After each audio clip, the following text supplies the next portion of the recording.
Hello दोस्तों, स्वागत है आप लोग का। दोस्तों आज डेट है 2 मार्च। देखते हैं करंट अफेयर न्यूज़ में कौन कौन से न्यूज़ इंपॉर्टेंट है हमारे एग्जाम पॉइंट ऑफ व्यू से। ठीक है, जिन्होंने अभी तक दोस्तों डीके एकेडमी का ऐप डाउनलोड नहीं किया, आप ऐप डाउनलोड कर लीजिए। यहाँ पे आपको वेरियस कोर्सेज मिल जाएंगे। अगर आप बहुत बेसिक स्टार्ट करना तो मैंने हमेशा कहा है कि आप एनसीईआरटी से स्टार्ट कीजिए। ठीक है, थोड़ा गला ठीक नहीं है तो इसलिए थोड़ा हो सकता है आवाज़ भारी सी आ रही होगी। ठीक है, तो कल हमने चर्चा किया था ना, सुपर सोनिक के बारे में हम लोग पढ़ेंगे, राइट। आपको याद है कल मैंने आपसे डिस्कस भी किया था कि सुपर सोनिक जेट क्या होता है, इसके बारे में थोड़ा सा चर्चा करेंगे। तो हमने पिछली क्लास में चर्चा नहीं किया था, तो जस्ट मैंने उसको ऐड किया, तो हम एक बार डिस्कस कर लेते हैं। देखो, बेसिकली मैक, जैसे मैक क्या होता है सबसे पहले तो ये जान लो। जैसे हम कहते हैं ना kilometre per hour, right, speed नापते हैं ना किलोमीटर पर आवर, राइट। ऐसे ही स्पीड को हम किस में नाप रहे हैं, किलोमीटर पर आवर। हमें पता पता चलता है कि हम गाड़ी की बाइक कितनी स्पीड से चला रहे हैं, राइट। ठीक है, कहते हैं ना 60 किलोमीटर पर आवर की स्पीड से गाड़ी चला रहे थे तो 1 घंटे में 60 किलोमीटर पहुंचेंगे। ऐसे ही होता है मैक, जो किलोमीटर पर आवर कहते हैं हम इसको बोलते हैं मैक। अब मैक कैसे निकलता है सबसे पहले ये समझिए, फिर आपको ये मैक समझ में आएगा। जनरली लाइट की स्पीड कितनी होती है? लाइट की स्पीड होती है दोस्तों लगभग 1225 किलोमीटर पर आवर, कहीं कहीं 1238 1240 लगभग, मतलब 1 घंटे में। ठीक है, सॉरी लाइट मैंने बोल दी, साउंड बोलना चाहिए था, सॉरी। जो साउंड की स्पीड होती है, ठीक है, 1225 किलोमीटर होती है। ठीक है, कहीं कहीं आपको 1238 मिल जाएगा, कहीं 40 मिल जाएगा, बट एवरेज लेके चलते हैं, यहीं पे लगभग इतना आता है। ठीक है, 1225 किलोमीटर पर आवर, इसका मतलब क्या है कि साउंड 1 घंटे में कितने किलोमीटर जा सकता है? 1225 किलोमीटर के आसपास जाएगा। ठीक है, तो ऐसे निकलता है। तो यहाँ पे क्या है, रेशियो कैसे निकालते हैं, मैक नंबर कैसे निकालते हैं? तो मैक नंबर इक्वल टू क्या है, ऑब्जेक्ट अपॉन साउंड की स्पीड। मतलब क्या हुआ कि जो ऑब्जेक्ट है, मान लेते हैं क्या है, ये मेरा ऑब्जेक्ट है, ये एरोप्लेन है। एरोप्लेन को हम क्या कह रहे हैं, ऑब्जेक्ट कर रहे हैं। तो यहाँ पे आपका हो जाएगा एरोप्लेन की स्पीड अपॉन में साउंड की स्पीड। साउंड की स्पीड कितनी है? 1225 किलोमीटर पर आवर, राइट। अब सपोज करो इस जहाज की स्पीड भी दोस्तों 1225 किलोमीटर पर आवर होता है ना, 1225 किलोमीटर पर आवर होता, तो मैं यहाँ एक की जगह क्या लिख देता हूँ, 1225। तो ये 1225 से 1225 कट जाता, किलोमीटर पर आवर नीचे भी रहता, किलोमीटर पर आवर ऊपर भी रहता, तो वो भी कट जाता, तो बचेगा क्या, बस 1। तब ये क्या है, मैक नंबर कितना आ गया, 1। अगर किसी जहाज का, एरोप्लेन का या वस्तु का मैक नंबर 1 आ रहा है, इसका मतलब क्या है कि वो साउंड की स्पीड के बराबर चल रहा है। ठीक है, थोड़ा ट्रिकी हो जाता है, थोड़ा एक बार फिर से मैं करूँगा, ठीक है, तो आपको समझ में आ जाएगा। बेसिकली मैंने ये कहा कि ये मैक नंबर निकालते कैसे हैं। मैक नंबर बेसिकली दोस्तों ये दर्शाता है कि इस ऑब्जेक्ट की स्पीड कितनी है, जैसे हम किलोमीटर पर आवर की स्पीड में निकालते हैं। ठीक है, हम कहते हैं ना तुम्हारी स्पीड कितनी है, ऐसे ही बोलते हैं ना, तो तुम बोलते हो मैं 2 किलोमीटर पर आवर की स्पीड से दौड़ सकता हूँ, या 20 किलोमीटर पर आवर की स्पीड से दौड़ सकता हूँ, है ना। ऐसे ही पर सॉरी किलोमीटर पर आवर बोलते हैं, ठीक है। उसके अलावा जैसे ऐसे ही मैक बोलते हैं। अगर मैं बोलता हूँ तुम कितने मैक से दौड़ सकते हो, तो कोई कहेगा मैं 1 मैक से कम में दौड़ूंगा। मतलब क्या है, 1 मैक से कम का मतलब क्या है कि ये साउंड की स्पीड से कम दौड़ेगा। ठीक है, मैं कहता हूँ अगर मैं 1 मैक की स्पीड से दौड़ सकता हूँ, मैं ऐसे कहता हूँ कि मैं 1 मैक की स्पीड से दौड़ सकता हूँ, इसका मतलब क्या हुआ, इसका मतलब ये हुआ कि मैं लाइट के बराबर दौड़ सकता हूँ, साउंड की स्पीड के बराबर दौड़ सकता हूँ। क्यों? क्योंकि मैक नंबर 1 कब आएगा, देखो, मैक का फार्मूला क्या मैंने बताया अभी, मैक का फार्मूला बताया कि जो भी ऑब्जेक्ट है, ऑब्जेक्ट मतलब मान लेते हैं मैं हो गया यहाँ पे, ठीक है, और यहाँ पे क्या है, साउंड की स्पीड। साउंड की स्पीड कितनी, 1225। अगर मुझे यहाँ पे 1 चाहिए, तो ऊपर और नीचे बराबर होगा तभी, जैसे किसी नंबर को काटते तो हम क्या कहते हैं, 100/100 कट के कितना आता है, 1 आता है। तो इस 1 को लाने के लिए क्या चाहिए हमें, नीचे अगर 100 है तो ऊपर भी 100 होना चाहिए, तो यहाँ 1225 नीचे है, तो यहाँ पे मुझे क्या चाहिए होगा, ठीक है, यहाँ पे मुझे क्या चाहिए होगा, यहाँ पे मुझसे दोस्तों मुझे चाहिए होगा, 1 सेकंड हटा देते हैं ना इसको, ठीक है,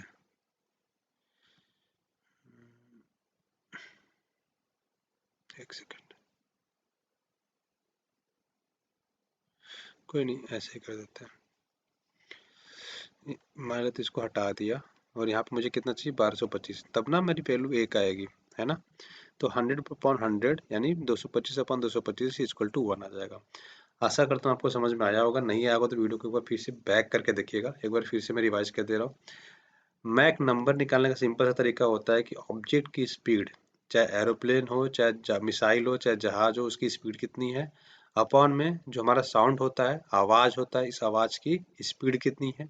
स्पीड बेसिकली फिक्स ही रहता है, 1225 किलोमीटर पर आवर की स्पीड से हमारी ये साउंड वेव ट्रेवल करती है। ठीक है, तो ये नीचे वाला फिक्स रहता है, चेंज क्या होता है, बस ऊपर वाला। हो सकता है एरोप्लेन हो सकता है मिसाइल हो सकता है सुपरसोनिक जेट हो, ऐसे होते हैं। तो आप इसको समझते स्पीड। जब आपकी स्पीड 1 मैक से कम होगी, 1 मैक कब कम होगा, जब यहाँ नीचे 1225 होगा और ऊपर मान लेते हैं 200 होगा। तो जाहिर सी बात है, जब डिवाइड करोगे छोटे नंबर से, मान लो तो मैं 20 को डिवाइड करता हूँ 100 से, राइट, जब इसको डिवाइड करोगे तो आप 0.2 आ जाएगा, तो ये 1 से कम आ गया ना, तो ये हो गया आपका सब सोनिक स्पीड बोलते हैं इसको। ठीक है, अब मैक 1 कब आएगा, जब यहाँ पे आपका 100/100 होगा, तब ना 1 आएगा, मतलब 225/225, यहाँ पे देखो ये, ठीक है, जब साउंड की स्पीड बोली थी मैंने, तो यहाँ पे 1 आ जाएगा। अब 1 से ज़्यादा वैल्यू कब आएगी, मान लेते हैं मैंने लिखा होता है 120/100, कितना आएगा 1.2, इसका मतलब ये सुपर सोनिक स्पीड हो जाएगा। और इसी सुपर सोनिक स्पीड की मैं बात कर रहा था। ठीक है, सुपर सोनिक स्पीड जनरली 1 से लेके हम 5 के बीच को हम कंसिडर करते हैं सुपर सोनिक। उसके अलावा हाइपरसोनिक कब होता है, हाइपरसोनिक जब आपकी ये चीज़ें 5 मैक से ज़्यादा हो जाए। 5 मतलब मान लेते हैं वैल्यू यहाँ पे ऊपर 500 हो जाए, नीचे यहाँ पे मान लेते हैं वैल्यू 600 हो जाए, नीचे 100 हो जाती है, लगभग 6 आ जाएगा। ऐसे ही 1225 नीचे है, तो अगर मैं ऊपर मान लेते हैं 7000 लिख दूँ, राइट, तो जब इसको आप डिवाइड करोगे तो ये दोस्तों लगभग 12 पंजे 60, लगभग 6 के आसपास आ जाएगा, मतलब 5.5 के आसपास आ जाएगा। तो इसकी स्पीड कितनी हो जाएगी, 6 मैक की हो जाएगी। 6 मैक क्या है, 5 मैक से ज़्यादा की स्पीड को हम क्या बोलते हैं, हाइपरसोनिक। एक एक एक मैक से ज़्यादा की स्पीड को हम बोलते हैं सुपरसोनिक। ये सुपरसोनिक मतलब क्या होगा, 1 से लेके 5 के बीच में। ठीक है, उसके बाद मैक का क्या होता है, एक मैक को होता है ट्रांससोनिक। ठीक है, उसके बाद बोलते हैं सबसोनिक। तो अभी याद हो गया होगा, सबसोनिक 1 मैक से कम, ट्रांससोनिक 1 मैक के बराबर, सुपरसोनिक 1 मैक से ज़्यादा, और हाइपरसोनिक आपका 5 मैक से ज़्यादा। ठीक है, अब बात करेंगे दोस्तों धर्म गार्जियन की। तो धर्म गार्जियन बेसिकली भारत और जापान के बीच अभ्यास होता है। ठीक है, सॉरी, तो याद रखिएगा ये 2018 से आयोजित किया जा रहा है। ठीक है, 2018 में इसकी शुरुआत हुई थी, हर साल करते हैं। ठीक है, इस साल कहाँ कर रहे हैं, इस साल आई थिंक कर्नाटक में कर रहे हैं। हाँ, कर्नाटक के बेलगाम में कर रहे हैं, तो ये थोड़ा सा याद रखिए, जो एग्जाम पॉइंट से इंपॉर्टेंट हो जाता है। और इसके अलावा भी हमारा यूएसए के साथ जो एक्सरसाइज है वो याद रखिएगा, मालाबार, जी मैक्स और सिन्नी मैत्री। ठीक है, तो ये बेसिकली याद रखिएगा कौन कौन से हमारे हैं। मालाबार आपको पता होगा कि अमेरिका, ऑस्ट्रेलिया, जापान और इंडिया साथ में करते हैं। ठीक है, तो ये सारी चीज़ें याद रखिएगा थोड़ा सा धर्मगाजन के बारे में। उसके बाद बात करते हैं आईपीपी, तो अंतर्राष्ट्रीय बौद्धिक संपदा सूचकांक। बेसिकली दोस्तों सूचकांक जारी होता है जो यूएस चैम्बर्स ऑफ कॉमर्स के द्वारा निकाला जाता है, वार्षिक रिपोर्ट। ठीक है, हर साल निकाला जाता है यूएस चैम्बर्स ऑफ कॉमर्स के द्वारा। ठीक है, अब जो रिपोर्ट निकलती है 55 देशों में निकलती है। ठीक है, 55 देशों में भारत की रैंक कितनी रही है, 43। तो आपके एग्जाम पॉइंट से ये इंपॉर्टेंट है कि ये रिपोर्ट किसने, रिपोर्ट में भारत की रैंक कितनी थी, तो 2022 में भारत की रैंक कितनी है, 43। ठीक है, बौद्धिक अंतर्राष्ट्रीय बौद्धिक संपदा सूचकांक में। उसके अलावा बात करें तो ये रिपोर्ट निकालता कौन है, तो याद रखिएगा यूएस चैम्बर्स ऑफ कॉमर्स के द्वारा इसको संकलित किया जाता है वार्षिक रूप से। ये लाइन आपके लिए इंपॉर्टेंट है। ठीक है, टॉप पे कौन था, अमेरिका था। ठीक है, इसका पर्पज क्या होता है, जनरली देखिए इसका पर्पज ये होता है ना कि आपके यहाँ पेटेंट वगैरह के रूल कैसे हैं। देखिए यहाँ पे लिखा है कि कितने संकेतकों को लेते हैं, 9 श्रेणियाँ होती है, patent, copyright, trademark, design, trade secrets, right, commercialisation और ऑफ आईपी एसेट्स। ठीक है, enforcement, systematic efficiency और membership and ratification of international treaties, right. So ये सारी चीज़ें लोग बेसिकली मापते हैं, इसको मतलब कंसिडर करते हैं कि ऐसा है आपके यहाँ। जैसे अगर आपको पेटेंट लेना तो आपके यहाँ इंडिया में कैसा रूल है, अमेरिका में कैसा रूल है, कॉपीराइट को लेके कितना आप लोग सीरियसली रहते हो। ठीक है, अमेरिका में कितने सीरियस रहते हैं। ठीक है, कोई भी आपका व्यापार जो ट्रेड ऑफ सीक्रेट्स है, तो आपके यहाँ कितना सुरक्षित है, अमेरिका में कितना सुरक्षित है, कंपेयर किया जाता है। कंपेयर के आधार पर हम निकालते हैं कि नहीं अमेरिका में ज़्यादा अच्छा है, अमेरिका अभी इंडिया में उतना अच्छा नहीं है, राइट। तो इस बेसिस पे क्या करते हैं हम लोग, रैंकिंग देते हैं। तो ये तो थोड़ा सा बेसिक चीज़ें याद रखिएगा जो आपके एग्जाम पॉइंट से रिलेवेंट भी हो जाता है। बेसिकली लोग तो कहते हैं कि हम मतलब आने वाली अर्थव्यवस्थाओं के लिए खाका तैयार कर रहे हैं, बट ऐसा नहीं है। अगर डायरेक्ट वे में देखो तो ये लोग ये देखते हैं कि कौन से देश में इस बिजनेस करना अच्छा है, कौन से देश में आपकी संपदाएं अच्छी है, कौन से देश में आपकी चीज़ें सुरक्षित रहेंगी। अगर आप कोई चीज़ कर रहे हो, बिजनेस कर रहे हो, तो कहाँ पे ज़्यादा आप सुरक्षित फील करते हो। बेसिकली पर्पस तो ये होता है बैकग्राउंड में, ठीक है। बट ये लोग कहते हैं कि हम उन अर्थव्यवस्था का खाका तैयार कर रहे हैं जो इन चीज़ों में बहुत अच्छा कर रही है, ठीक है। तो बेसिकली थोड़ा सा याद रखिए, थोड़ा कन्फ्यूजिंग हो रहा है मुझे पता है, बस इतना याद रखिए कि अंतर्राष्ट्रीय बौद्धिक संपदा सूचकांक में भारत की रैंक कितनी थी, किसने निकाली, वर्ल्ड में सबसे ज़्यादा किसकी थी, और कौन से इंडिकेटर्स होते हैं। बस इतना याद रखिए जितना मैंने हाईलाइट कर रखा है, ठीक है। बात करेंगे सेबी, तो सेबी ने कहा कि अभी एनएसई को कि ये देश की सबसे बड़ी इक्विटी और डेरिवेटिव एक्सचेंज हो गया, ठीक है। तो सबसे पहले तो सेबी के बारे में जानने की जरूरत है। तो सेबी क्या करता है, जो शेयर मार्केट होता है उसको रेगुलेट करता है, ऐसा समझो अभी, ठीक है।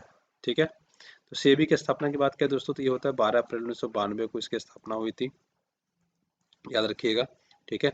भारतीय प्रतिभूति एंड विनिमय बोर्ड, ठीक है। तो ये थोड़ा सा याद रखेंगे, सिक्योरिटी एंड एक्सचेंज बोलते हैं बेसिकली। अब उसके बाद बात करते हैं, उन्होंने 1992 में एक नेशनल स्टॉक एक्सचेंज बनाया था जिसको हम लोग एनएससी बोलते हैं। थोड़ा आप लोग इसमें कंफ्यूज होते होंगे ना, तो मैं थोड़ा सा भी क्लियर करता हूँ, इसके बाद इस पे आते हैं। देखो, शेयर मार्केट सबको पता होगा, शेयर मार्केट सबको पता होगा, ठीक है। शेयर मार्केट में दो चीज़ें होती हैं, एक होती है एनएससी, एक होती है बीएससी। आपने वो सुना होगा, बीएससी का बच्चन है कौन, हर्षद मेहता। हर्षद मेहता वाली वेब सीरीज देखी हो तो वहाँ बोलता है बीएससी का बच्चन हूँ। तो बीएससी पहले थी दोस्तों, और बीएससी में क्या होता था, पेपर पे चीज़ें खरीदी जाती थी। मतलब शेयर खरीदना है, मान लेते हैं कि आपको टाटा का शेयर खरीदना है, टाटा पावर मान लेते हैं कि मुझे टाटा पावर का शेयर खरीदना था। 1992 से पहले की बात बता रहे हैं, 1992 तक की बात बता रहा हूँ। मान लेते हैं आपको टाटा का शेयर खरीदना है, ठीक है। तो अगर आपको टाटा का शेयर खरीदना है तो दोस्तों क्या करोगे, आप पेपर पे खरीदते थे। आप वहाँ पे जाते थे, आप कहते थे कि मेरी बोली लगाओ, ठीक है, मेरे को टाटा का 10 शेयर चाहिए, जो भी मार्केट प्राइस जाएगा आपको दे दिया जाता है। जैसे आप अगर वो देखोगे बेसिकली जो वेब सीरीज आई थी उसको आप देखोगे तो आपको यही मिलेगा इसमें, ठीक है। तो पहले लोग कागजों पे खरीदते थे, ठीक है। आपने ये खरीद लिया, आपने रखा है, फिर बेचना होगा तो आपको ऐसे ही जाके बेचना होता था, ठीक है। हर्षद मेहता वाला केस यही था। तो ये लोग क्या करते थे, पहले कागजों पे खरीदते थे, ठीक है, किसमें, बीएससी में, ठीक। जब सेबी बना 1992 में, तो सेबी ने क्या कहा कि यार बीएससी को डिजिटलाइज करना बड़ा मुश्किल काम हो जाएगा। क्यों? क्योंकि जितने लोगों ने शेयर खरीद के पता नहीं कहाँ कहाँ बैठे हैं, उन सबसे डेटा ऑनलाइन कराना बहुत मुश्किल काम है ना। तो उनको क्या लगा, उनको लगा कि सेंसेक्स वाला चीज को ना अभी ऐसे छोड़ देते हैं, एक नया चीज बना देते हैं, क्या, निफ्टी, या इनको बोलते हैं लोग एनएससी। इन्होंने क्या किया, एक सेबी ने एक नया एक्सचेंज बनाया जिसको इन्होंने नाम दिया एनएससी। तो जो काम एनएससी करता है वही काम आपका बीएससी करता है। बीएससी मतलब सेंसेक्स भी सेम काम करता है, ठीक है। सो बेसिकली दोस्तों अगर हम बात करें, ठीक है, सो निफ्टी क्या हुआ, निफ्टी 1992 में एक डिजिटल, बेसिकली डिजिटल प्लेटफॉर्म के रूप में उभर के आया। जैसे आज के टाइम पे आप क्या करते हो, जीरोधा हुआ, ठीक है, ऐसे ही बहुत ग्रो हुआ, एंजल वन हुआ, राइट, पेटीएम मनी हुआ, ये सब क्या है, ब्रोकरेज कंपनियां हैं। तो आप क्या करते हो, डायरेक्टली निफ्टी पे जाकर नहीं खरीद पाते हो, ठीक है, निफ्टी से डायरेक्टली नहीं ले सकते हो। तो बेसिकली क्या है, ये कंपनी आपके लिए क्या करती हैं, शेयर्स खरीदते के देती हैं, ठीक है। बेसिकली क्या करते हो, जैसे जीरोधा हुआ, ग्रो हुआ, एंजल वन हुआ, पेटीएम मनी, ऐसे वेरियस अभी बहुत सारे आ गए हैं, ठीक है, बहुत सारे ट्रेडिंग एप्स आ गए हैं। तो आप क्या करते हो, जैसे आपने यहाँ पे अकाउंट खोला, मान लेते हैं एग्जांपल लेते हैं, जीरोधा में आपने क्या किया, अकाउंट खोला, ठीक है, शेर खान वगैरह बहुत सारे चलते हैं। तो मान लेते हैं जीरोधा में आपने अकाउंट खोला, ठीक है, कि मुझे शेयर खरीदना है। तो आप क्या करते हो, जीरोधा में आपने अकाउंट खोला, उसके बाद यहाँ पे सर्च करते हो टाटा पावर, ठीक है। और टाटा पावर सर्च करने के बाद क्या करते हो आप, टाटा पावर सर्च करने के बाद यहाँ पे आप शेयर इसका बाई कर लेते हो, ठीक है। जैसे ही आप बाई करते हो तो ये शेयर किसके पास पड़ा रहता है, आपका जीरोधा के पास। और जीरोधा आपके नाम पे कहाँ से शेयर खरीद लेता है, इनसे खरीद लेता है, ठीक है। तो ये पूरा एक प्रोसेस चलता है। जीरोधा क्या करता है, इसके लिए सम 0.001% आपके साथ कुछ फीस चार्ज करता है। और जब आप खरीदते हो कहाँ से, सेबी से, निफ्टी से, तो ये भी कुछ 0.001% के आसपास कुछ ये भी चार्ज करता है, ठीक है। इंट्राडे करते तो 20% फ्लैट कुछ चार्ज करते हैं, वो ठीक है, चार्जेस अलग होते हैं। ये फिक्स नहीं बता रहा, ये रैंडम चेंज भी मतलब हो सकता है, ठीक है। तो मैंने एक मतलब बहुत ही मिनिमम से अकाउंट ये लोग अमाउंट ये चार्ज करते हैं। से भी आपको जीएसटी वगैरह थोड़ा सा लगा के चार्ज करता है, जोड़ता भी आपका थोड़ा कमीशन चार्ज करता है। तो बेसिकली आपको देखते होंगे जो लोग शेयर मार्केट करते होंगे थोड़ा पैसा कटता है जब आप खरीदते हो। हमारे 10,000 कोई सामान खरीदा आपने तो हो सकता है 50 रुपये 60 रुपये के आसपास कट जाता है। ठीक है, तो वही होता है। ठीक है, तो ये हमने समझा। तो निफ्टी से आप डायरेक्टली हम नहीं खरीदते, हम किसी ब्रोकर के साथ बेसिकली क्या करते हैं, ये खरीदते हैं। राइट। निफ्टी क्या हुआ, जब लॉन्च हुआ तो इसको हमने डिजिटल रूप में ही लॉन्च किया। ठीक है, निफ्टी को हमने डिजिटल रूप में ही लॉन्च किया। अच्छा, निफ्टी की बात करें तो इसको, ठीक है, नेशनल स्टॉक एक्सचेंज 50 है ये। ठीक है, तो निफ्टी में क्या है, जो आप देखते हो ना ऊपर नीचे जाता है, निफ्टी ऊपर नीचे जाती है, 17,000 के आसपास अभी कुछ है। राइट। ये ऊपर नीचे कब करता है, तो ये ऊपर नीचे दोस्तों तब करता है जब इसमें 50 कंपनियां होती, टॉप की 50 कंपनी, जैसे इंडिया की टॉप की 50 जो कंपनियां उसको लिस्ट कर दिया गया। इस टॉप 50 कंपनियों के मूवमेंट को बताता है। ठीक है, जैसे मैंने टॉप के 50 कंपनियां ली, उसका शेयर में मार्केट, अगर शेयर मार्केट मतलब मार्केट में उसका शेयर की प्राइस बढ़ रही है तो आपका निफ्टी ऊपर जाएगा। अगर उसमें ओवरऑल घट रही है तो उसका ऊपर नीचे जाएगा। बेसिकली लॉजिक ये है कि 50 शेयरों में उस 50 शेयरों को ओवरऑल मार्केट देखोगे कि ऊपर जा रहा है या नीचे जा रहा है तो आपका निफ्टी ऊपर और नीचे करेगा। अगर शेयर ऊपर जा रहे हैं ओवरऑल सबका तो वो ऊपर जाएगा, नीचे जा रहा है तो नीचे जाएगा। ठीक है, सेंसेक्स क्या हुआ, पहले ये पेपर पेपर पे काम हुआ करता था, तो गवर्नमेंट इसको धीरे धीरे धीरे धीरे डिजिटल रूप में क्या कर रही है, कन्वर्ट करती गई, कन्वर्ट करती गई, कन्वर्ट करती गई, कन्वर्ट करती गई। बट यहाँ पे हम लोग ट्रेडिंग बहुत कम करते हैं। सेंसेक्स में क्या है, टॉप की 30 कंपनियां हैं। ठीक है, तो यहाँ पे 30 लिखा हुआ है। तो यहाँ पे क्या है कि टॉप की 30 कंपनियां लिस्टेड होती हैं, यहाँ पे टॉप की 50 कंपनियां लिस्टेड होती हैं। ठीक है, तो ये थोड़ा सा सेंसेक्स और आपका निफ्टी में डिफरेंस हो गया। ठीक है, ये पहले ऑफलाइन था बस, इसको धीरे धीरे हमने ऑनलाइन किया है, ऑफलाइन से ऑनलाइन। हो सकता है बहुत सारे आपके घर में ऐसे भी लोग हैं जिन्होंने क्या पहले शेयर खरीदा हो, या फिर कई दोस्त ऐसे निकल जाए जिन्होंने अभी तक ऑनलाइन कराया ही नहीं होगा, पेपर उनके पास पड़ा होगा बस, उस शेयर का उनके पास पेपर ही पड़ा होगा। तो उसको आप जाके बेच सकते हो, कैश करा सकते हो, बेसिकली ये सारे तरीके होते हैं। ठीक है, तो सेंसेक्स हो गया, निफ्टी हो गया, और इसके बारे में सेबी के बारे में हो गया। थोड़ा हमने ज़्यादा ही टाइम दे दिया। ठीक है, बट कोई नहीं, समझना जरूरी है। ठीक है, तो एनएससी में लगभग आज के टाइम पे दोस्तों 1600 कंपनियां हैं। ठीक है, और निफ्टी में, और अगर बात करें, एनएससी मतलब निफ्टी होता है, तो इसमें 50 की 50 मतलब सॉरी टॉप की 50 कंपनियों को क्या होता है, लेखा जोखा, टॉप की 50 कंपनियों से शेयर मार्केट ऊपर नीचे होता है। वो दिखाता है कि 50 कंपनियों का शेयर ऊपर जा रहा है, 50 कंपनियों का शेयर नीचे जाएगा। तो एनएससी का जो बेसिकली इंडिकेशन है, निफ्टी है, वो ऊपर नीचे करता है। ठीक है, निफ्टी को ही शॉर्टकट में हम एनएससी बोलते हैं, तो याद रखिएगा। और सेंसेक्स को क्या बोलते हैं, बीएससी बोलते हैं। तो थोड़ा सा ये हम समझ के रखिएगा। ठीक है, थोड़ा सा आप बोले, कल को आप ट्रेड करोगे तो आपके काम भी आएगा। चलिए, अब आगे बढ़ते हैं। तो आईएसएस की बात करते हैं, तो अभी रशिया ने क्या बोल दिया, रशिया ने बोला कि इंटरनेशनल स्पेस स्टेशन को हम गिरा सकते हैं। ठीक है, कहाँ कहाँ गिराने की बात कह दी, या तो उन्होंने बोला अमेरिका पे गिरा देंगे, या तो यूरोप पे, या तो इंडिया और चाइना के ऊपर गिरा देंगे। ठीक है, तो ये बहुत बड़ा स्टेटमेंट है। ठीक है, तो अगर आईएसएस की बात करें तो रसिया, यूएसए, कनाडा, जापान और several members of country European Union के होते हैं, लगभग 15 के आसपास कंट्री हैं जो उसमें पार्टनर्स हैं। अब आपको ये जानने की जरूरत होगी कि आईएसएस क्या होता है। आईएसएस को बोलते हैं दोस्तों इंटरनेशनल स्पेस स्टेशन। ठीक है, ये स्टेशन है कहाँ पे, जैसे रेलवे में आप ट्रेवल करते हो तो रेलवे में क्या होता है, स्टेशन मिलते हैं ना, रेलवे स्टेशन, राइट, फिर ट्रेवल करते हो फिर रेलवे स्टेशन मिलते हैं।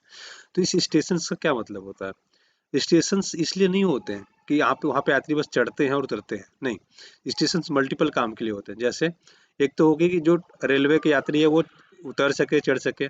दूसरा, आपको पानी लेना है पानी ले सको, खाना लेना, फूड लेना है फूड ले सको, राइट। अगर ट्रेन में कुछ एरर आ रहा है, कुछ दिक्कत हो रही है, तो वहाँ पे क्या होगा, ट्रेन का मरम्मत कर सकें। तो ट्रेन जो है स्टेशन पे मल्टीपल काम की वजह से रुकती है। तो ये जो स्पेस स्टेशन है, स्टेशन का मतलब क्या हो गया, कोई हमारे सैटेलाइट में कहीं भी हमारे मतलब हमारे यहाँ से रॉकेट भेजा, कुछ इंसानों को भेजा ऊपर में, अंतरिक्ष में कुछ दिक्कत आ रहा है, तो कहाँ पे जाकर रुक सकते हैं, यहाँ पे। तो यहाँ पे आपको खाना भी मिलेगा, पानी भी मिलेगा, फूड भी मिलेगा।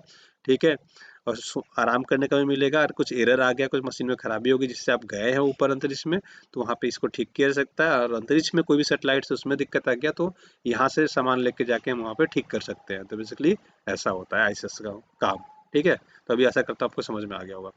ठीक, चलिए। सो आज की वीडियो में बस इतने रखते हैं दोस्तों। लगभग लगभग हमने सारी चीज़ें समझ ली यहाँ पे। ठीक।